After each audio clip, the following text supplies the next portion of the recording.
네, 오늘 여러분하고 같이 나눌 말씀의 제목은 아브라함이 믿은 하나님 약속의 깊은 의미라는 제목으로 함께 말씀 나누겠습니다. 그동안 함께 나눴던 아브라함에 대한 내용의 최종 정리, 요약, 그런 성격의 오늘 나눈 말씀이 되었으면 좋겠습니다. 하나님께서 아브라함에게 약속을 하셨잖아요. 너에게 땅과 또 이 땅을 너의 후손에게 주겠다라는 그런 약속을 했는데, 사실 약속이라는 의미는 그 약속이 이제 이루어져야지 되는 거잖아요. 그래서 엄마랑 자녀가 약속을 했다, 아니면 친구끼리 약속을 했을 때 그 약속이 이루어질 거에 대한 기대나 또 그런 것을 상상을 갖고 시간을 보내게 되는데, 아브라함도 하나님으로부터 받은 이 약속을 기대와 또 그 약속이 이루어지기를 바라는 그런 마음으로 평생을 살았을 것 같아요. 그런데 그 약속에 대해서 과연 이 아브라함은 어떠한 생각을 갖고 평생을 살아갔을까 하는 생각을 한번 해봤으면 좋겠습니다. 창세기 12장 7절에 있는 말씀이 바로 하나님이 아브라함에게 주신 약속이에요. 내가 이 땅을 내 후손에게 주겠다.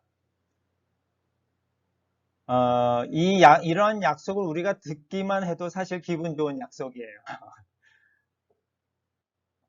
그 가나안 땅에 살고 있지 않은 아브라함이었지만 가나안 땅이라고 하는 어마어마한 땅 덩어리를 너와 내 후손에게 주겠다라는 약속을 아브라함이 처음 들었을 때는 이 약속을 문자 그대로 받아들이고 생각하고 그 기대와 하나님이 나에게 이러한 복을 주셨네 라는 어마어마한 생각과 기대감에 부풀어 있었을 것 같아요. 그런데 아시겠지만 우리가 성경의 말씀을 읽어보면 아브라함이 그 큰 땅덩어리 가나안 땅에서 가졌던 부분은 막벨락을 지난번에 우리가 살펴본 막벨락을 딱 조그만 부분밖에는 안 돼요. 그래서 어떻게 보면 약속이 이루어졌거나 성취되었다라고 말하기는 좀 어려운 부분이 있어요. 그래서 아브라함은 과연 이 약속이 하나님이 주신 약속이 성취되지 않은 부분인 것처럼 보일 수밖에 없었는데, 그렇다면 아브라함 도대체 어떠한 생각을 갖고 이 하나님의 약속에 대해서 살아왔을까라는 생각을 한번 우리가 해볼 수 있을 것 같습니다. 내가 이 땅을 내 후손에게 주겠다. 이 약속이 과연 아브라함은 문자 그대로의 그 약속으로만 살았을까요? 아니면 또 다른 깊은 의미를 나름대로 찾아내고 발견하고 깨닫게 돼서 그 깊은 의미를 갖고 살았을까요? 그러한 부분을 오늘 같이 한번 나눠봤습니다. 그런데 히브리서 11장 13절의 말씀을 보니까 이렇게 되어 있어요. 이 사람들은 모두 믿음을 따라 살다가 죽었습니다. 그들은 약속된 것을 받지 못했으나. 우리가 성경의 말씀을 아브라함에 관련된 말씀을 읽어봐도 겉으로 보기에는 아브라함이 그 가나안 땅을 받지 못했어요. 그 말인즉슨 약속된 것을 받지 못했다라는 뜻이잖아요. 그런데 히브리서 11장에도 보면 그렇게 기록이 되어 있네요. 그들은 약속된 것을 받지 못했어요. 그렇다면 약속된 것을 받지 못했으니까 어떻게 보면 그 마음 안에는 슬픔이나 아니면 실망이나 이런 부분들이 자리 잡고 있었을 것 같은데, 그 다음 구절을 보니까 이렇게 되어 있어요. 그것을 멀리서 바라보고 기뻐했습니다. 라고 기록되어 있어요. 약속된 것을 받지 못했는데 어떻게 그거 멀리서 바라보고 기뻐할 수 있을까? 나에게 주시겠다라고 하는 그 하나님의 약속을 내가 받지 못했는데 그것을 어떻게 내가 기뻐하면서 살아갈 수 있었을까? 라는 것이 오늘 여러분하고 같이 나눌 제목입니다. 12장 7절의 말씀 다시 보면 내가 이 땅을 내 후손에게 주겠다. 이 말에 대해서, 이 약속에 대해서 아브라함이 문자 그대로의 이해를 넘어서 더 깊은 의미를 하고 있었기 때문에 약속을 받지 못했지만 멀리서 그것을 바라보고 기뻐할 수밖에 없었던 것을 우리가 찾아내면 좋을 것 같아요. 내가 이 땅을 내 후손에게 주겠다라는 그 말에 담겨져 있는 깊은 뜻은 우리가 지난번 시간들을 통해서 공부해 봤듯이 지난 시간에 아브라함이 외아들 이삭을 모리아 산에서 바칠 때 아브라함은 그 이삭을 바치는 순간에 하나님이 미리 준비해 놓으신 어린 양을 통해 그리고 그 어린 양으로 예수님께서 오실 것이라는 것을 볼 수 있게 되었어요. 요한복음 8장 56절에 보면 너희 조상 아브라함은 내 나를 보리라는 생각에 즐거워하다가 마침내 보고 기뻐하였다.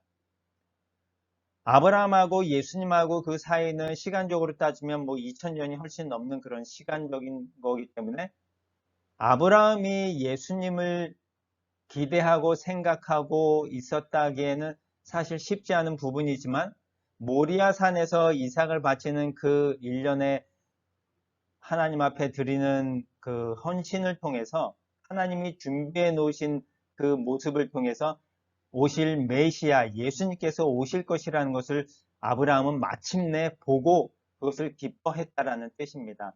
그래서 후손이라는 의미가 이삭과 또 이삭 이후에 야곱 그 이후에 올 이스라엘 자손이라는 의미도 있지만 그 뒤에 궁극적으로 오실 예수님을 아브라함은 보았다라는 거죠. 그래서 그 후손이라는 의미의 예수님을 보고 기뻐할 수 있는 그 아브라함의 모습을 우리가 생각해 보면 좋겠습니다.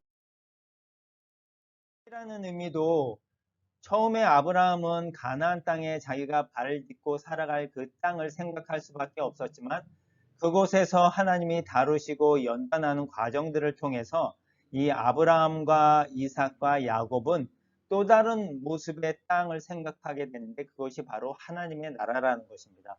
히브리서 11장 10절에 보니까 그것은 하나님께서 설계하여 세우신 견고한 하늘의 도성을 바라고 있었기 때문입니다. 아브라함과 그 후손들이 기뻐할 수 있었던 이유는요, 하나님이 세우신 그 견고한 하나님의 도성, 하늘의 도성, 하나님의 나라를 바라고 있었기 때문에 기뻐할 수 있었다는 것입니다.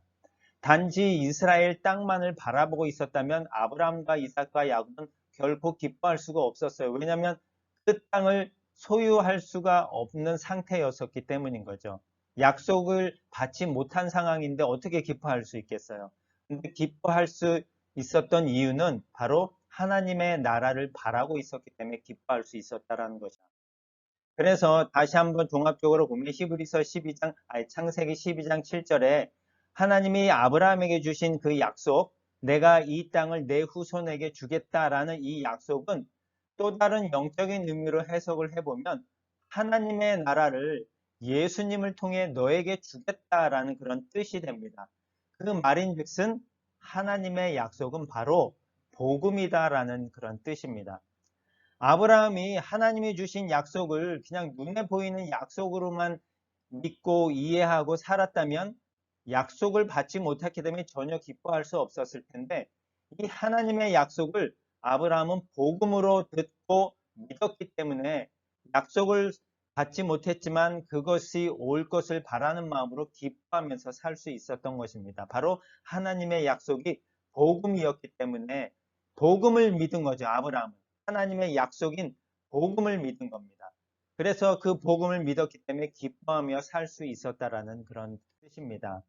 그래서 복음은 뭐예요? 여러분들이 잘 알다시피 복음은 기쁜 소식이라는 뜻인데 마가복음 1장 14절과 15절에 보면 예수님이 오셔서 하나님의 기쁜 소식 복음을 전파하셨는데 어떻게 전파하셨냐면 드디어 때가 왔다. 하나님의 나라가 가까웠으니 회개하고 기쁜 소식 복음을 믿어라. 하나님의 나라가 가까웠으니 회개하고 기쁜 소식을 믿어라 라고 예수님이 전파하셨거든요. 하나님의 나라가 가까웠으니 회개하고 기쁜 소식 복음을 믿어라. 이 뜻은 다른 말로 하면 이런 뜻이 됩니다. 회개를 한다면 너희가 하나님 나라에 들어갈 수 있다라는 그런 뜻입니다. 하나님의 나라가 가까이 왔다라는 것은 무슨 뜻이에요? 하나님의 나라에 들어갈 준비를 하여라. 어떻게 준비를 해야 하냐면 회개하여야 한다라는 그런 뜻입니다. 그래서 회개하면 하나님 나라에 들어갈 수 있으니까 준비해 라고 예수님이 오셔서 선포하시고 전파하신 거거든요. 그래서 이 복음이라고 하는 것은 회개하고 죄를 뉘우치고 죄의 사함을 받고 예수님의 그 십자가 죽음을 통해서 죄 사함을 받은 것을 통해 우리가 의롭게 되었다라는 거고 거룩하게 되어서 하나님의 나라에 들어갈 수 있는 백성이 되었다라는 것입니다. 이것이 바로 복음인 거거든요. 예수님을 통해서 하나님 나라에 들어간다라는 게 복음인 것이에요. 이 복음을 하나님께서는 아브라함에게 주는 약속이라는 형태로 전해 주셨는데 아브라함은 그 약속을 감사하게도 복음이라는 뜻으로 또 복음의 내용으로 이해하고 믿고 받아들이게 된 거예요. 그래서 약속을 받지 못했지만 성취되어 있는 것을 눈으로 직접 보지 못했지만 그것을 기대하고 바라보고 마침내 영적인 눈으로 그것을 바라보았기 때문에 아브라함과 그 믿음의 조상들은 기뻐하면서 내가 이 땅을 내 후손에게 주겠다. 이 말씀은요, 이 하나님의 약속은 바로 복음이라는 것입니다. 이 믿음의 조상들이 복음을 믿었기 때문에 멀리서 바라보고 기뻐하면서 살 수 있었던 원동력이 된 것입니다. 바로 이 복음이 우리에게 기쁨을 주었기 때문에 이 믿음의 조상들이 그 믿음을 갖고 따라가면서 기뻐하며 살아갈 수 있었던 것입니다. 오늘을 사는 우리도 마찬가지거든요. 하나님에게 우리가 기도하고 하나님 저에게 이러이러한 거 주시겠다고 약속하셨잖아요.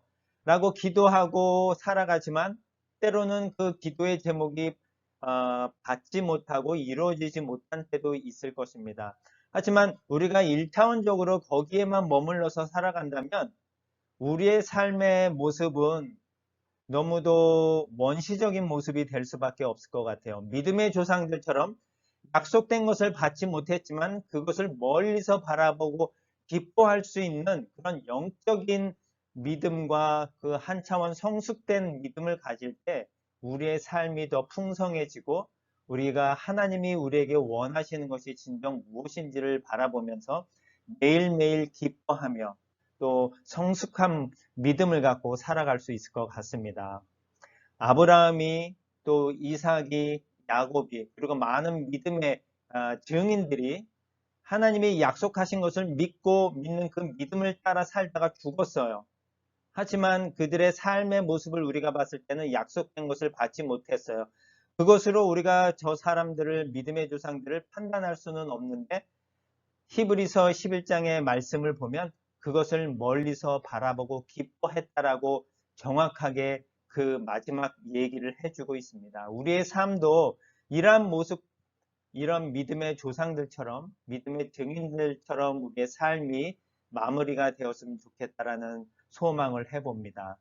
우리에게 주신 하나님의 약속들, 하나님에게 원하는 그런 기도 제목들이 있지만 그러한 모습 가운데서 우리가 좀 더 성숙된 모습으로 멀리서 바라보고 기뻐하는 그러한 성숙한 믿음을 갖고 살아가는 저와 여러분이 다 되기를 소망합니다.